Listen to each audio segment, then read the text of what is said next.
Hello and welcome again to Stand in the Gap. I'm your host, Sam Rohrer, and I'm going to be joined again by my co-host, Isaac Crockett. As we air this program, we're just weeks away from the 17th anniversary of 9/11, the day that has gone down in infamy as the most deadly attack on U.S. soil, killing 2,996 people, injuring over 6,000 and causing at least $10 billion in infrastructure and property damage. For those of us who are alive and old enough to remember, we can likely recall the exact place we were standing or sitting when we first heard the news of that American Airlines Flight 11 flying directly into the trade towers in Manhattan. Over the course of that day and the days that followed, we shared the collective violation of having our security shattered. And immediately, most people in this nation knew they needed God. Church attendance surged. Prayer meetings sprang up across our land as our people, for a while, forgot their petty differences and became united as Americans. But others wondered where God was in this tragedy, and they ran from Him. Yet we know from so many who've experienced great hardship and loss that even in the midst of tragedy, and in this tragedy in particular, that if we look, we can find the fingerprints of a loving God reaching out in mercy to all people, welcoming them to come to Him in repentance. Because there's so much to remember about that day and to encourage us on this day, on the next two programs, we're going to reflect back not only on the tragedy and the shock of September 11, 2001, but we're going to look beyond to the lessons for us today. Our theme, 9/11 Remembered. God's fingerprints of love in the midst of tragedy. And as always on this program, we try to take the large issues of the day, the transcending issues that affect our culture and the minds and the hearts of the American people, the ones that seem to divide us and seem to have no answer. We're going to approach the problem or the issue from what we refer to as a biblical worldview, from God's view as creator and man as created in God's image, but then fallen due to sin. We're going to examine the issue and then focus on God's glorious plan of redemption through Jesus Christ, that when we agree with Him, we can be healed and united through the love of Jesus Christ. So if you want to know the truth, if you want a solution that's guaranteed to work, if you want to know what God thinks, stay with us for the next 30 minutes as together we walk through the darkness of today's seemingly unsolvable dilemmas into the light and the freedom of moral truth. Our special guest today is a person who can testify to the gracious hand of God as he should have been on American Airlines Flight 11, which crashed into the first tower. In fact, this man was to have been the pilot on that very flight on that fateful day. But God reached down and put His fingerprints on this pilot and divinely delivered him. His name is Dr. Steve Scheibner, pilot, pastor, author, and speaker. We're going to talk with Steve in just a moment, but first let's watch this short clip of the last 1 minute of the recorded conversation between Betty Ong, American flight attendant on that flight, and the control tower just before the plane that Steve Scheibner was going to fly, and just before that plane struck the trade tower, killing all aboard, and beginning the events on that fateful day on September 11, 2001. Okay, I'm in my jump seat right now. Okay. At 3R. Okay, you're the flight attendant? Our number 1 has been stabbed, and our 5 has been stabbed. Can anybody get up to the cockpit? Can anybody get up to the cockpit? Okay, we can't even get into the cockpit. We don't know who's up there.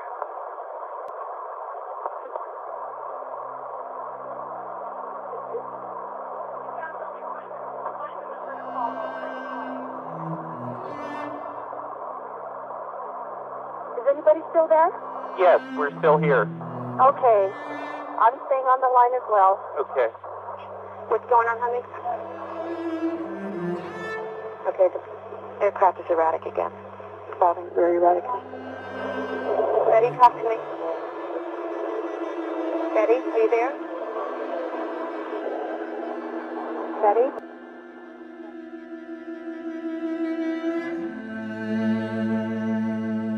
You've just watched the last minute of the recorded call on that flight, Airlines Flight 11, just before it plunged into the trade tower. Our special guest, Steve Scheibner, was supposed to have been that pilot on that plane. We're going to talk to him in just a minute. Stay with us. We'll be right back. Truth, flexible or permanent?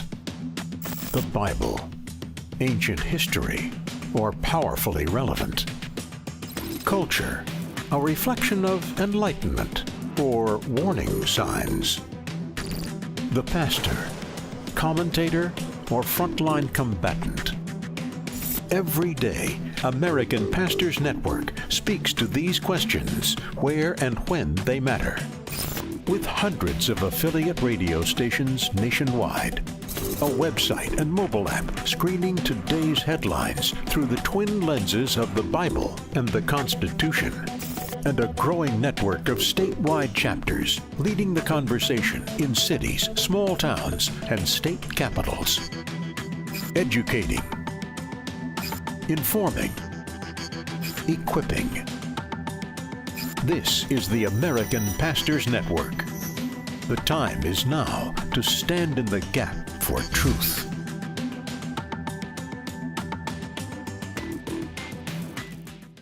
Well, welcome back to Stand in the Gap. The focus of today's program is on 9/11 Remembered. God's fingerprints were all over it, though.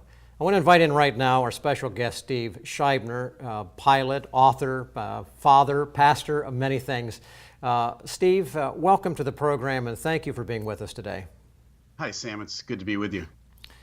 Steve, I know as you watched that last 1 minute, we were just commenting on the fact that Betty was your friend.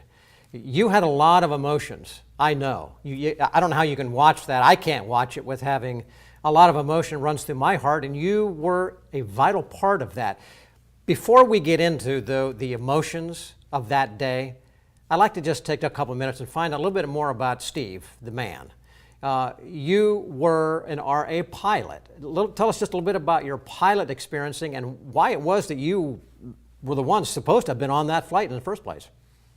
Well, Sam, I've been a pilot for American Airlines now for coming up on 27 years, and I fly the Boeing 777 now, but back on September 11th, 2001, I was qualified on the Boeing 757 and 767 airplanes, which, of course, were the airplane of choice by the terrorists on that day. And I first got trained by the Navy. They taught me how to fly, and I did 8 years of active duty and then got hired in 1991 by American. And was a Boston-based first officer or a co-pilot. There's two pilots on every airplane. There's a captain and a co-pilot.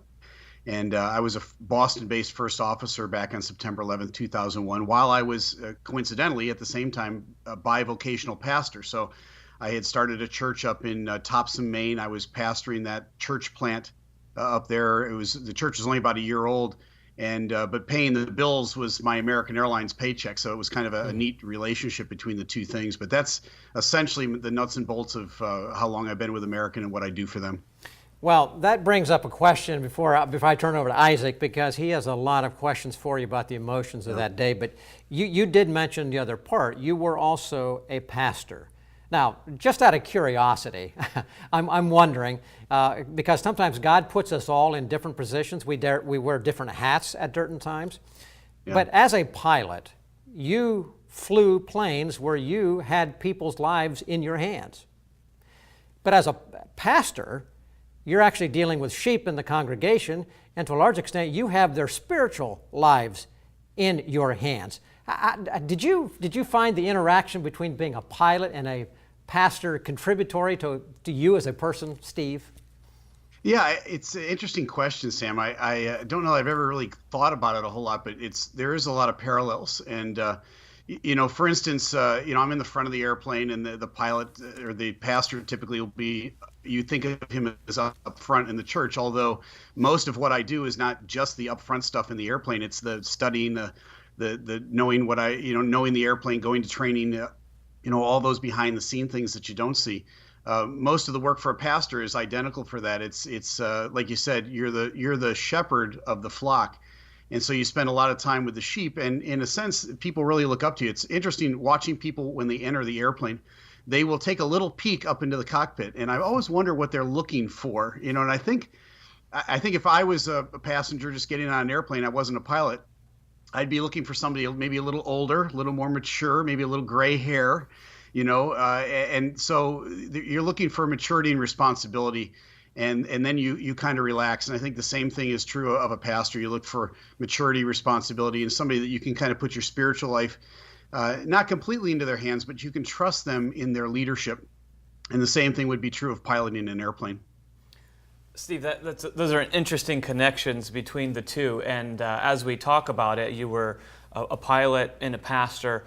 But on that day that you were supposed to have been in that seat, what were you doing? How did you find out that the plane, had crashed? And we all remember where we were when that happened, and I remember the emotions going through, the confusion, the chaos, really, of it all. But for you, being so much closer to it because of the industry that you were in, Right. What was that like? Where were you at, and what were you doing when that all came to pass? Well, sure, yeah. See, September 10th actually is a date that means more to me than September 11th, because in order to do the two things, to be a pastor of a church and to be a full-time airline pilot, I had to bid something that's called reserve at the airlines. Now, reserve meant that I was on call to fill in for another pilot that for whatever reason couldn't make it. Maybe they were sick or they had to go to training.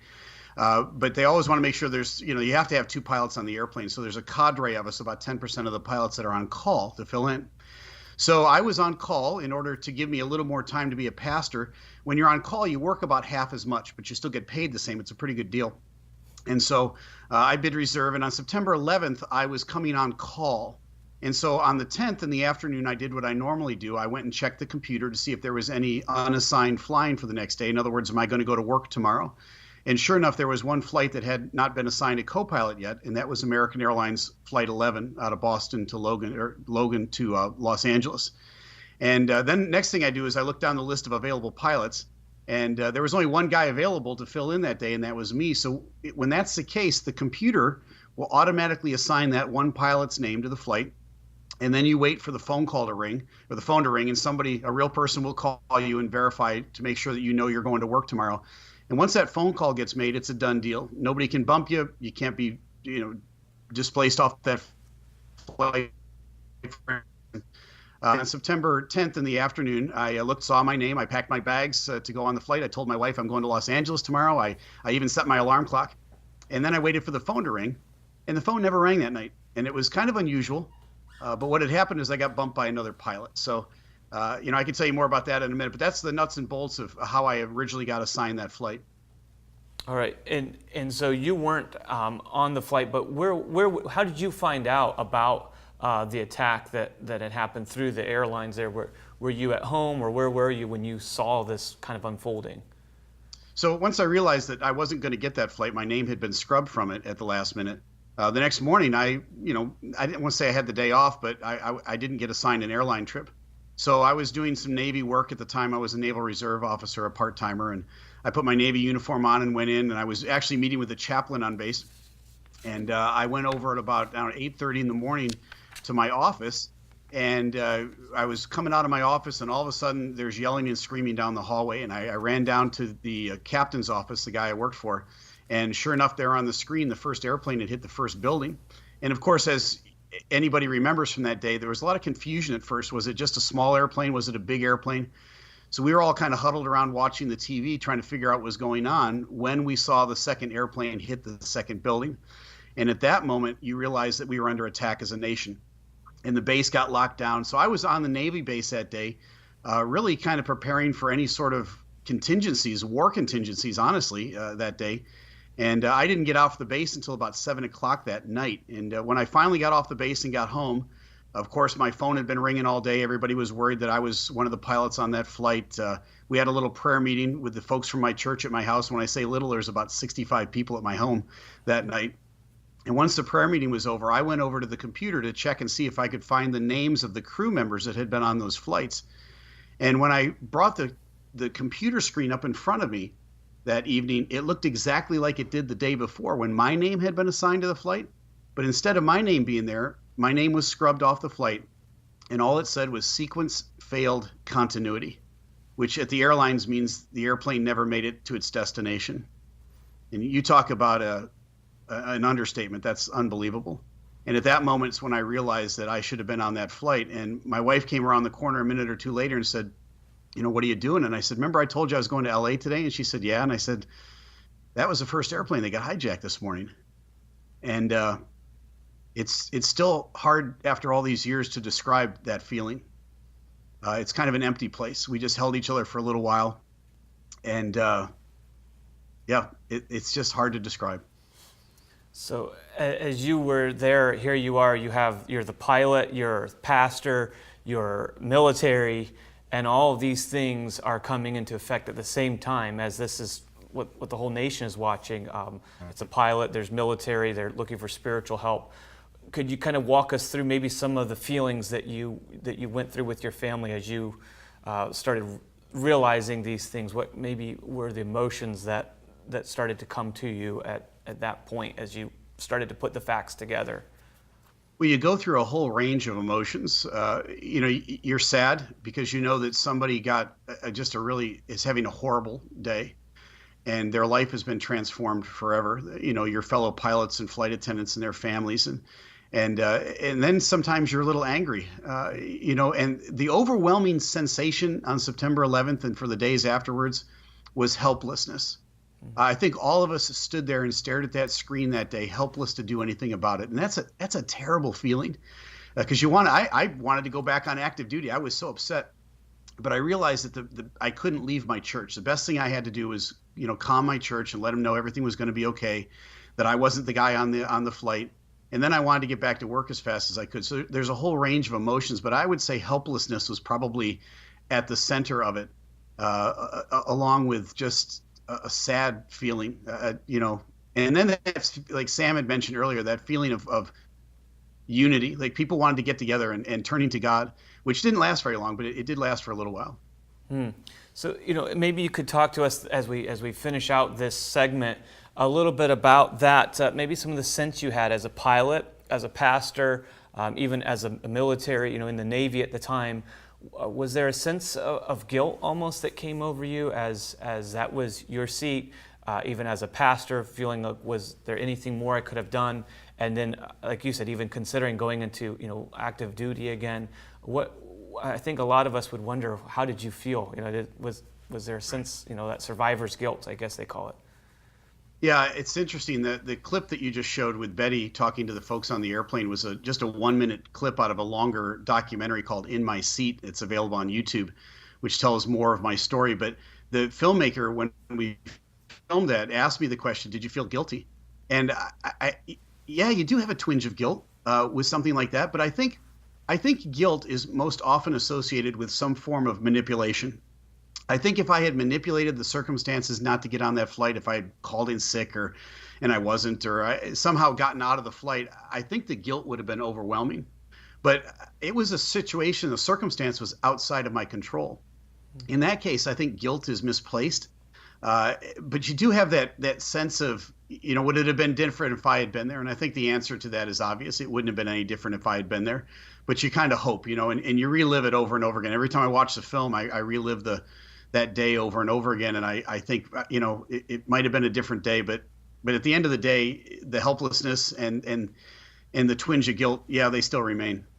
I think we can all relate to that, even as a nation, that word you keep using, helpless. That's how we all felt over and over. And so as we go into our break, we're going to come back and talk with Steve more about this. We're going to talk about God's control of every situation, what God was doing, how God worked this out, and looking at the one who is in control of all things, and obviously realizing that there is hope. We're never hopeless with Jesus Christ. So stay tuned. We'll be right back with more of the testimony with Steve Scheibner and the man who should have been in the seat that day.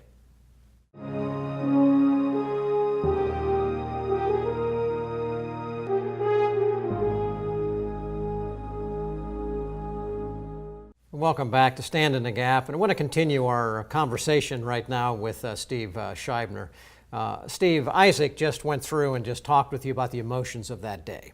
And I saw on your face even right now, as you say, reflecting back, how can you not be emotional when you recall the death and destruction of that day and the fact that you were scheduled to be on that flight?